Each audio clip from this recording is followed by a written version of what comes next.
జిల్లాలో మండల పరిధిలోని వెలుగుపల్లి గ్రామంలో సుమారు 1000 ఎకరాల విస్తీర్ణంలో నిర్మించిన రుద్రమ్మ చెరువుకు మహర్దశ పట్టనుంది. గత బీఆర్ఎస్ 10 ఏళ్ల ప్రభుత్వ పాలనలో నిర్లక్ష్యానికి గురైన చెరువును నేటి ప్రజాప్రభుత్వం సహకారంతో పర్యాటక కేంద్రంగా అభివృద్ధి చేస్తానని ఎమ్మెల్యే మందుల సామెల్ అన్నారు. జాతీయ రహదారిని ఆనుకొని నిండుగా ఉన్న చెరువు కింద సాగైన పచ్చని పంటలు, చెరువు చుట్టూ కొండలు, పక్కనే ఉన్న ఎత్తైన రుద్రమ్మ గుట్ట ఆహ్లాదకరంగా కనిపిస్తోంది. ఈ సందర్భంగా టూరిజం శాఖ అధికారులకు చెరువు విశిష్టతను ఎమ్మెల్యే వివరించి మాట్లాడారు.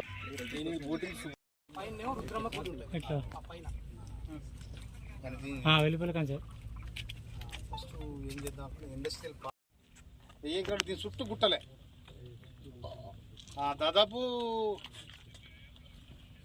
100% సార్. మీకు ధన్యవాదాలు. ఇక మీరున్నారు కాబట్టి నాకు పెద్దగా చాలా ఆశ పుట్టింది.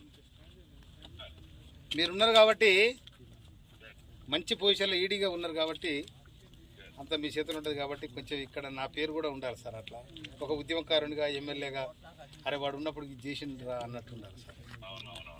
అందుకోసమనే దీన్ని okay sir. Thank you sir. మీరు చెప్పి ఒకసారి